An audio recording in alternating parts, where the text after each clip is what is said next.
So how the hell does one make a list of the most powerful characters when this series is just as much fantasy as it is a political war drama? A lot of the main characters aren't superpowered magic users, so I gotta factor in their influence and the armies they command. Since the book has all the details that the show just has to leave out, I'll be gauging everyone's strength from the last book that came out, A Dance with Dragons.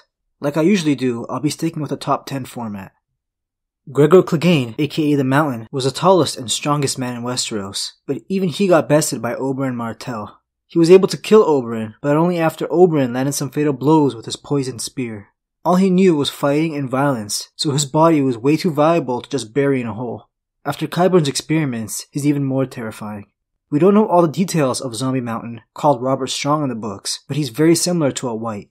To prevent Dorne from rebelling after Oberyn's death, the Mountain's head was sent to House Martell, so it seems like Qyburn has put another dead man's head in his place. We don't know what his weaknesses are, if he even has any. If he can survive without his original head, he can probably survive any regular attack, like a lot of the other undead characters in the books. He no longer needs any kind of sustenance, like food or water. The Hound is going to need a lot of help dealing with this monster if he has to fight him.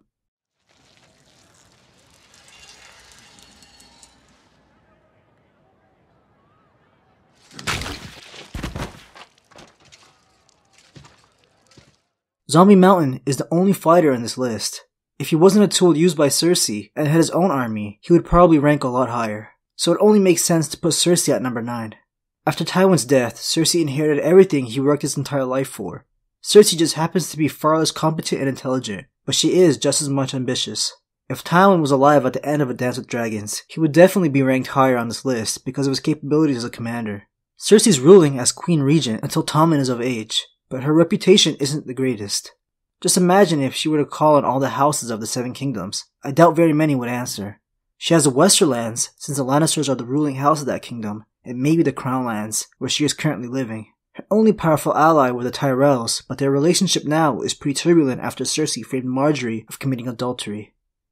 The High Sparrow has the power to lock away both Cersei and Margaery Tyrell, and has amassed a huge following that is growing by the day. He's the nameless leader of the Faith of the Seven, the vastly dominant religion in the Seven Kingdoms. And Cersei was dumb enough to allow him to arm his followers and form an army. He definitely deserves to be ranked higher than Cersei because of how he outplayed her. We know how his story comes to an end in the show, but he's still the most influential leader in the Seven Kingdoms in the books. The small folk are fed up with the filthy rich highborns, watching them die in their wars. So a pious and generous man who has sold everything he owns to feed the poor and walks around barefoot is far more appealing. He's fearless and will not back down from doing what he feels is right according to the faith, no matter what the consequences may be. Melisandre has somehow been able to convince Stannis to believe in her foreign god, and essentially took over his army. Aside from Stannis' army, she has her own powerful magic. She can see visions in fires, shadowbind, create glamours, and manipulate fire. She isn't able to control the visions that she sees, but it has proven to be very useful. That's if she can correctly interpret them, which she hasn't been the best at. When she birthed Shadow Assassins with Stannis, we saw how effective they could be. They're strong enough to even be able to cut through armor, so it's a guaranteed kill. It does have a high cost, however. It's made Stannis look like he's aged years, and creating any more may be risking his life. She's also well versed in blood magic, but it's hard to say if she was responsible for the deaths of Robb, Balon, and Joffrey. She specifically named them after leeching King's blood from Robert Baratheon's bastard, but all their deaths had nothing to do with her or Stannis. Robb died during the Red Wedding, Balon was pushed off a bridge, most likely by his brother, and Joffrey was poisoned at his wedding by Olenna Tyrell and Littlefinger. Varys is a difficult one to place. He has no army, no loyal followers, but he has been the man behind a lot of the big moves behind the scenes for years. He's one of the smartest characters who served as a master of whisperers for a long time. He got the nickname of the Spider for how large his information network grew to become. He may very well be the only living person to know how to maneuver around the secret passages of the Red Keep. When he was younger, he spent time with an acting group and has become persuasive with his disguises. He's been playing the part of a jailer for some time, and it's how he was able to speak with Ned when he was in the Black Cells and free Tyrion. Lord Stark, you must be thirsty. Varys. I promise you, it isn't poison. Why is it no one ever trusts the eunuch? With all his talents and knowledge of the secret passages, he was able to kill Grandmaster Pycelle and Kevin Lannister, so they wouldn't be able to fix the mess Cersei is creating. So he's willing to dirty his own hands to take out some of the most powerful men in the Seven Kingdoms. Years ago, during Robert's Rebellion, everyone believed Rhaegar Targaryen's children were killed under Tywin's orders, but Varys supposedly switched Rhaegar's son with a random infant and sent him to Essos to prepare him to become a king. This infant would be Aegon, the heir to the throne, and in the books is currently attacking the Stormlands with success. It isn't clear if Varys wants Daenerys or Aegon to take the throne from Tommen, or possibly even wed the two. They're about the same age, even though Dany is his aunt, and incestuous marriages is nothing new for the Targaryens.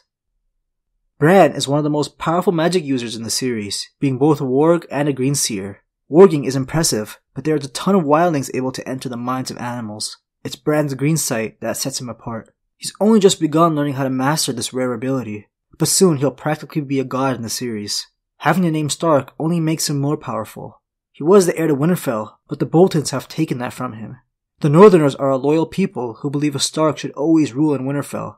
If he ever wants to take back his home, he would have a large army quickly answer to his call. It doesn't seem like he's interested in any of that, however. When he does master his green sight, he will most likely spend all his time looking into the future, past, and around the world, advising one of his siblings who will take back his family's seat. Euron Greyjoy is an experienced sea captain who spent years traveling the world while trying to understand this world's magic. He's taken the Iron Islands and has been successfully attacking the Reach. Euron has been keeping warlocks held captive on his ship while he drinks their Shade of the Evening. This drink that turns people's lips blue grants the drinker prophetic dreams, so who knows what Euron has seen. The only reason I've ranked him this high is because he's in the possession of a dragonhorn. The Dragonbinder supposedly allows the owner to be able to control dragons. We're gonna have to wait for the next book to see how effective Dragonbinder is. When one of Euron's men blows into it on the Iron Islands, he dies from his lungs burning, so that side effect complicates things. But a dragonhorn will never be as good as the real thing. Targaryens have always been dragon riders, with the power to control dragons running through their blood, albeit they can only bond with one dragon. Daenerys is only just learning to control Drogon, but I'm sure her other two will still see her as their mother and will protect her. Her followers aren't that large in number, but it's pretty clear it's about to grow very soon. She's just come into contact with the Dothraki, and a lot of the Westerosi are sure to join her side after seeing 3 dragons, and Cersei being their alternative. Her current small army does consist of the Unsullied, arguably the best fighters in the world, with unwavering loyalty. Just her being the apparent heir of House Targaryen with living dragons will convince many in the Seven Kingdoms to join her side. They all remember what her ancestor did 300 years ago with his 3 dragons. I'm not sure why the writers on the show decided to not introduce the 3-eyed raven as Brendan Rivers when Bran finally made it into his cave, but he's also a Targaryen. Well, a Targaryen's king bastard. You're the 3-eyed raven.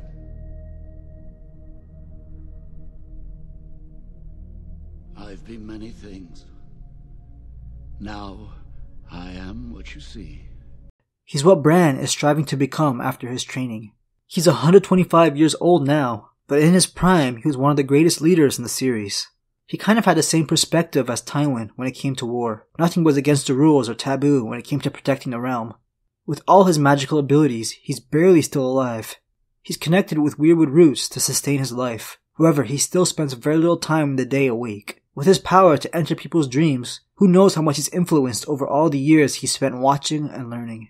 The remaining children of the forest look to him as their leader, like they do with all greenseers. You can guess who I think is the most powerful character with the process of elimination. The show calls the leader of the White Walkers and Whites the Night King, but we don't even know if this character exists in the books. I personally believe there has to be someone above the White Walkers, because there has to be a bigger threat than something Sam Tarly was able to easily defeat. The Night King was introduced in Season 4 of Game of Thrones when George Martin was still involved with the production, so the book version may be pretty similar.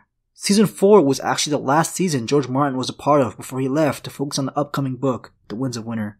The main antagonists of the series should be more intimidating than Euron Greyjoy. They definitely have the largest army in the series, with an infinitely growing number of zombie fighters. They're pretty difficult to take out, with fire, dragonglass, and Valyrian steel the only weapons effective against them. The White Walkers use some kind of ice magic, since their ice spears can freeze and shatter steel. It'll be interesting to see what their leader can do. And that's my list of the most powerful characters. I'm sure a lot of you would have expected to see Mace Tyrell, Littlefinger, or Stannis, but I just don't think they're on the same playing field as these 10. Mace has the largest army and a large portion of Westeros' provisions, but he's completely incompetent and still under Cersei's command. Littlefinger has been making big moves, but the Lords of the Vale can't stand him and will never trust him. If he's trying to place himself on the Iron Throne, he's gonna have to get some kind of following or an army. And like I said, I put Stannis under Melisandre. If I were to include groups and not just characters, the Iron Bank and Faceless Men of Braavos would probably have had a spot on here somewhere. Hearing what you guys think is gonna be a fun time in the comments. Thanks for watching.